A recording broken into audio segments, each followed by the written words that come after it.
Our news is brought to you by Alive. Believe in best. Coming up tonight in Our News, a $1.9 million contract signed for Marcos Alert. Finance officials optimistic about the economy, plus unemployment assistance to end in September.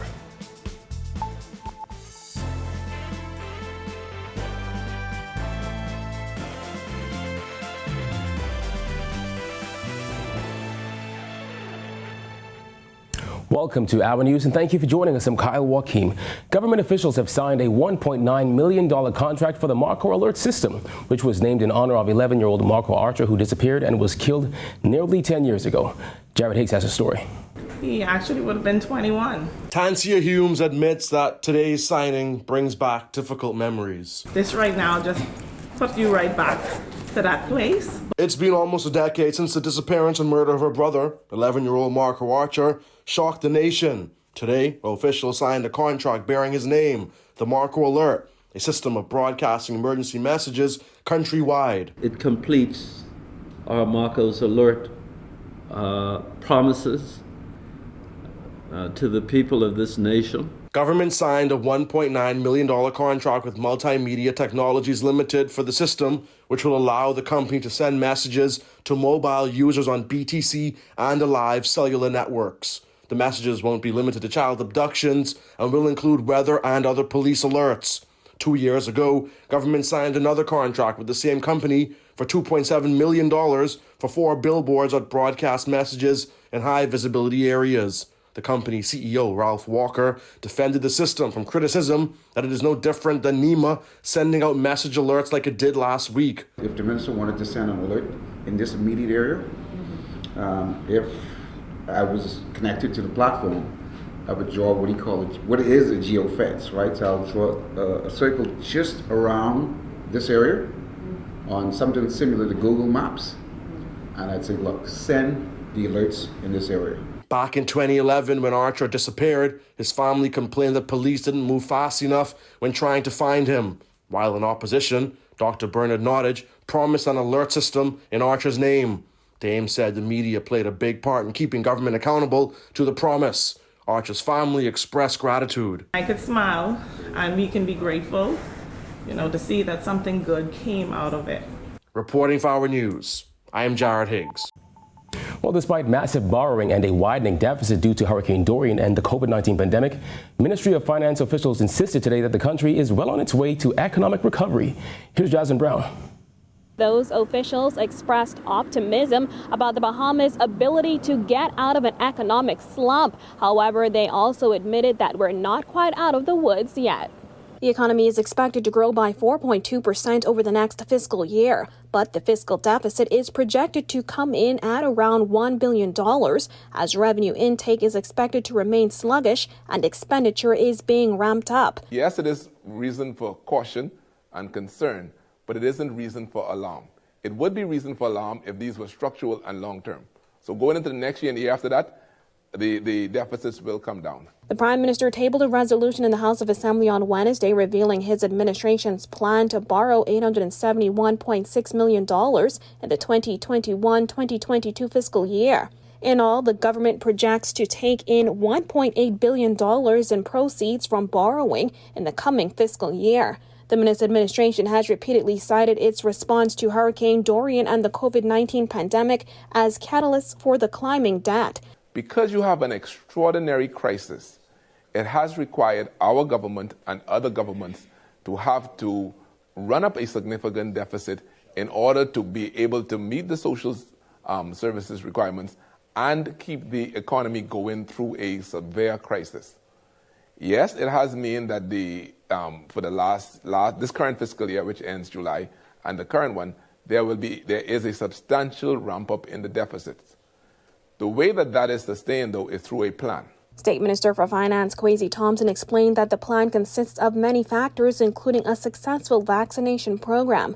However, when our news team pointed out the fact that there is still vaccine hesitancy and the Bahamas still does not have enough doses to vaccinate enough residents to establish herd immunity, Thompson admitted there are challenges. That's not the only track that we are taking when it comes to the economy. We also are looking at how we use those targeted tax breaks to accelerate our local businesses, to accelerate the local economy, to accelerate those different industries. Reporting for our news, I'm Jasmine Brown. Thanks, Jasmine.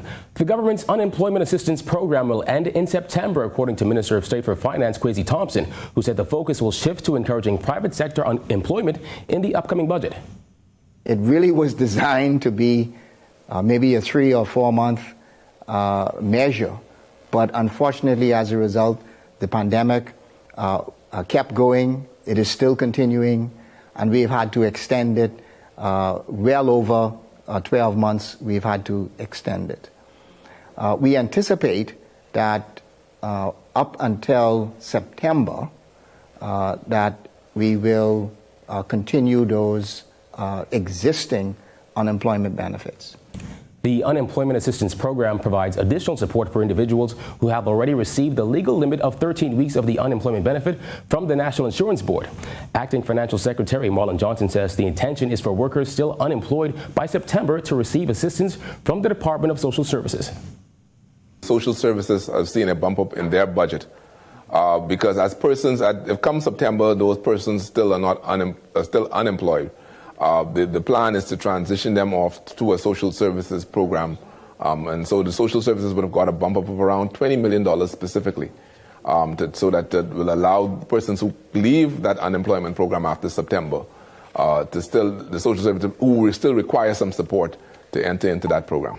A reduction in Supreme Court justices coupled with an increased workload has prompted the Judicial and Legal Services Commission to push for the appointments of judicial officers. The JLSC said in a statement it has resolved to advise the Governor General to make the following appointments as justices of the Supreme Court: Juanita Lewis-Johnson, Janine Weish-Gomez, and Andrew Forbes effective May 31st, Neil Brathwaite as of June 14th, and Camille Darville-Gomez effective August 3rd. The Commission said the retirement of 2 magistrates in 2020, the resignation of a magistrate on New Providence, and the elevation of 2 magistrates to the Supreme Court have also created an urgent need to appoint new magistrates, namely Algernon Allen Jr., Kendra Kelly, Shaka Serval, and Yan Marie Darville Miller as of June 14th, and Simone Bowe in the Northern Region as of July 5th. In other news, a 2-year-old girl is on the road to recovery more than a month after she was shot in the head during an incident that left her father and 5 other men dead. Jared Higgs has her story.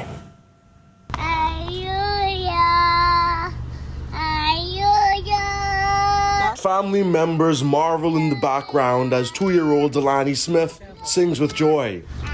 Don't sing that for boy. Negative. Just a month before this video was taken, the toddler survived the gunshot to the head. She's what we consider a walk-in miracle. That's all I can say. Delaney's mother, Alexandria Johnson, is emotional as she describes her daughter's recovery. Bullet fragments in her brain mean she has to travel abroad for treatment. There was also concern about swelling, but doctors have addressed that too. Despite a traumatic injury, the 2-year-old has been active. She's the typical boss baby, so it's kind of hard. You know, she has an older brother, so 2 older brothers, I should say, and she wants to be right along with what they're doing. Delaney and 7 others were shot on April 15th when gunmen ambushed the vehicle they were traveling in on Jerome Avenue. Delaney's father, Delano Smith, and 5 other men were killed in the incident. Smith's 19-year-old girlfriend was also shot and hospitalized. Since the 2-year-old returned home, Johnson says she's been asking for her dad. Every day he made it his business to come here to see her, and he took her for ice cream every day. And that's what that trip was. That was an ice cream trip. Johnson says the support of family and friends has been crucial, especially with Delaney set to get evaluated by doctors. Losing the father of her daughter was difficult, and with no suspects in custody, she admits that it's been an aggravating situation. I'm frustrated because he didn't deserve that. She didn't deserve that. Neither the other lady. Nobody deserved what they went through. And I really need justice to be served. Reporting for Our News, I'm Jared Higgs. More news on the way, but first, Greg Thompson is in studio with the first look at weather. Thanks, Kyle, and a happy Thursday evening, everybody. Another nice evening around the islands tonight. Outside our studios, temperatures are in the mid to upper 70s. 78 is our current temperature outside our studios. Passing clouds, we call them few. Most of those are high-level clouds moving across the islands. East winds, very light, 4 knots, and it feels like temperature also in the mid to upper 70s. Satellite view, another beautiful day around the islands. Lots of sunshine across most of the chain. Exception being the northwest Bahamas. We have some low-level clouds moving in from the east and some high-level clouds moving in from the west. That's your first look at weather. Your extended forecast is still to come. All right, thanks, Greg. Still to come, which government agencies saw budget increases? And remembering Sir Charles Carter. Stay with us. Welcome to our news and thanks for joining us. Topping news tonight. COVID-19 remains a serious threat. Coronavirus COVID-19 has disrupted our economy, tourism industry, educational system, and put our healthcare facilities and professionals on high alert. Are you prepared? Do you have all the facts? Stay tuned to this network for the very latest news and information on this global pandemic.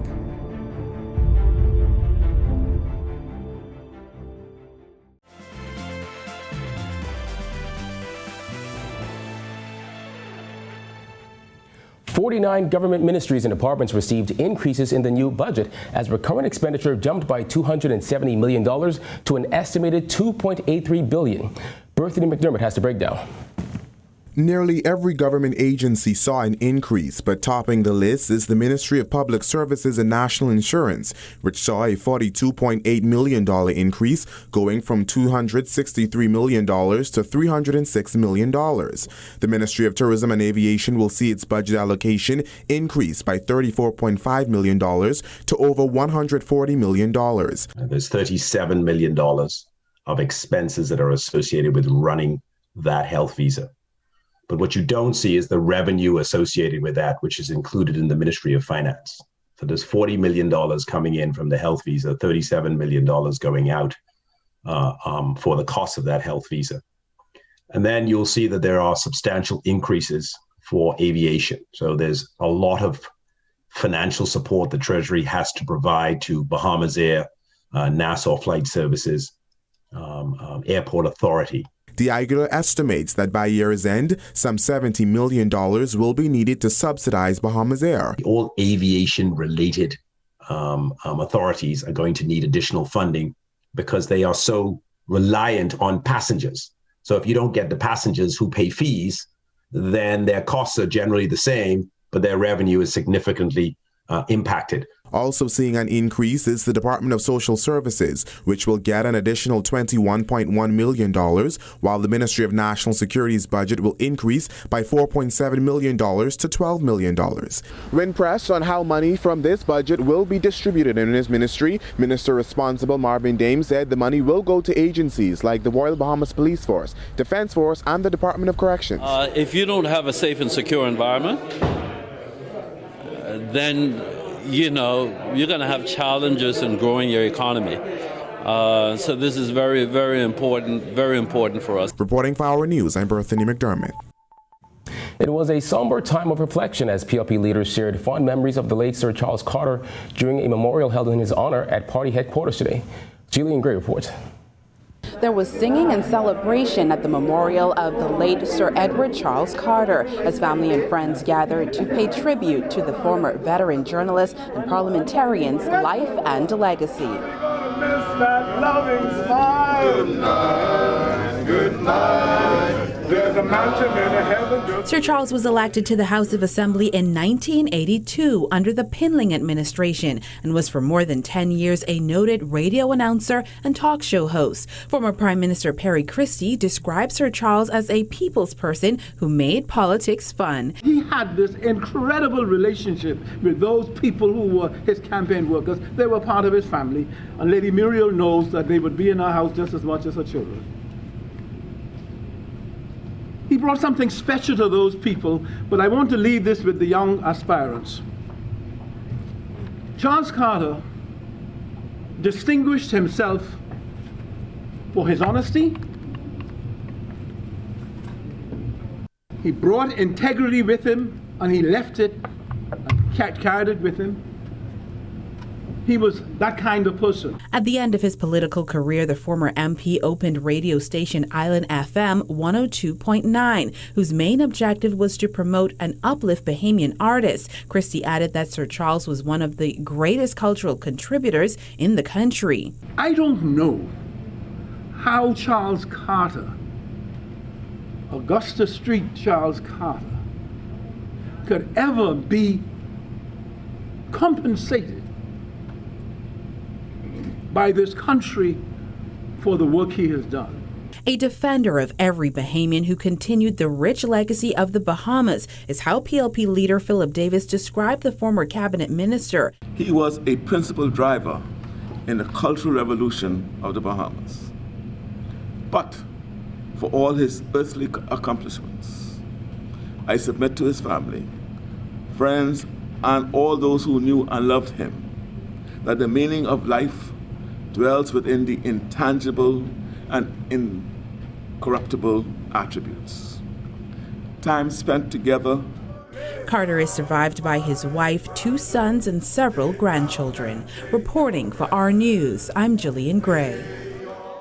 It's now time for tonight's Financial Market Minute, brought to you by RF, your local investment bank.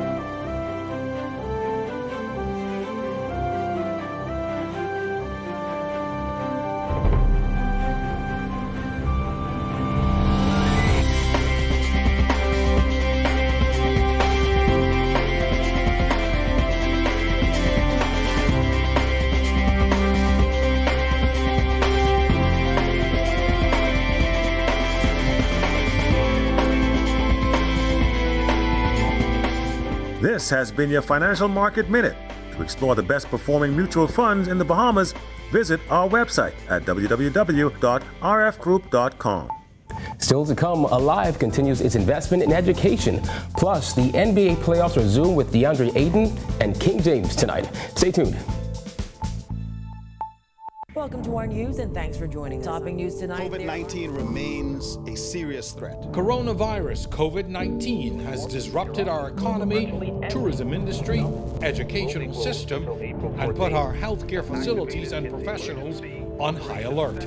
Are you prepared? Do you have all the facts? Stay tuned to this network for the very latest news and information on this global pandemic.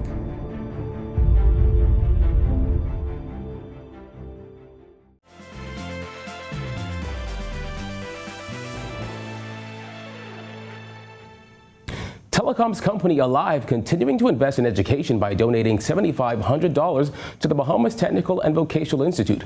BTVI President Robert Robertson says the support Alive has given the institution over the years is priceless. This year, in a few weeks, we're graduating 150 high school students, dual enrollment students from BTVI, who are really the cream of the crop in a program that gives them 15 certificates, industry-recognized certificates. I know from talking to some of them that many of them already are either coming to Alive or aspiring to be with Alive. So it gives you an opportunity to have Bahamian qualified employees in key positions. BTVI currently has 6,000 students, many of whom are studying IT. Alive has donated $10,000 to BTVI every year for commencement exercises. Opportunities there. So as these kids and these children begin to expand their minds in terms of understanding about the opportunities that are available to them, it's really significant. And for us, I mean, we relish that role that we play in being able to provide an avenue for them to be able to continue their careers, build their professional lives as well. And in sports, the Jeff Rogers basketball camp set to return this summer. Marcellus Hall has more. All right, thanks, Kyle. Welcome to our sports, everybody. I'm Marcellus Hall tonight. DeAndre Ayton and the Phoenix Suns back on the court as they try to continue their quest through the NBA playoffs. They'll play Game 3 in their best-of-7 against the LA Lakers. Meanwhile, speaking of basketball, well, it's summertime fast approaching, and guess what? The basketball camps will be hopefully getting back underway, which means our kids will have something to do. The Jeff Rogers basketball camp, which has been around for a long time, took last summer off, now looking to move forward, as we hear from camp director and founder Jeff Rogers. Yes, we've already made a lot of preparation. We have so many NBA players want to come down this summer, like they're anxious for it. And so fortunately for me, they calling me, So yes, I'm waiting to get some information from the Ministry of Health so they can give me the protocol or give me the green light on how we're going to be able to do the camp. I know the camp is most of the camp is going to be outdoor, set up with tents and have all of the stuff in place which you're going to need in order to make sure that everything is safe. So I'm excited about that. So right now the camp is on for the full month of July. and also to do some other camps in other places. And there it is, your check on sports for you here on this Thursday. Don't forget to check out the locker room tomorrow with another great edition coming your way on RTV. Meanwhile, I'm Marcellus Hall. Back to you, Kyle. Our thanks, Marcellus. CBL lending a hand to Potter's Key Dock vendors. That's coming up when Our News returns. Welcome to our news and thanks for joining us. Topping news tonight. COVID-19 remains a serious threat. Coronavirus COVID-19 has disrupted our economy, tourism industry, educational system, and put our healthcare facilities and professionals on high alert. Are you prepared? Do you have all the facts? Stay tuned to this network for the very latest news and information on this global pandemic.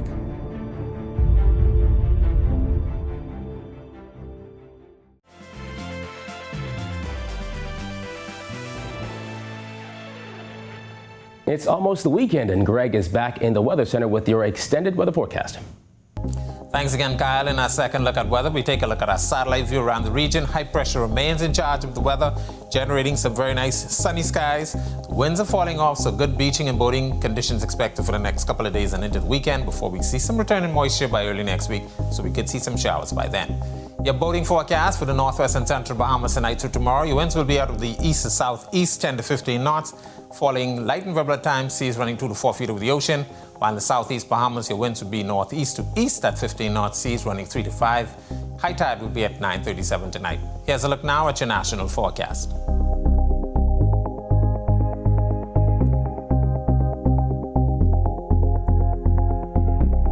A look now at your extended forecast through Tuesday.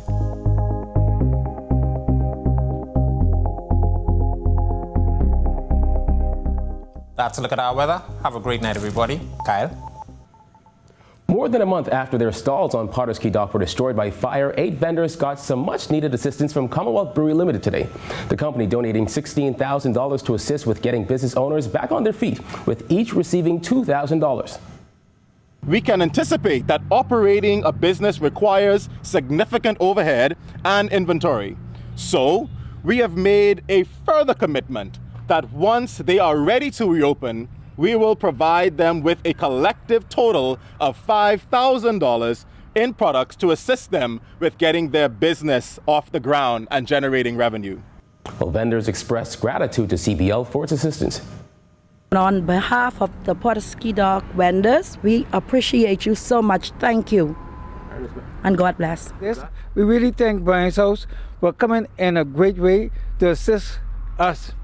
The 8 vendors here today.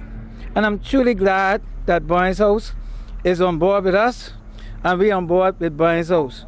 Well, thank you for joining us for Our News tonight. On behalf of the entire team, I'm Kyle Joaquin. We will see you right back here tomorrow night. Have a good evening, Bahamas.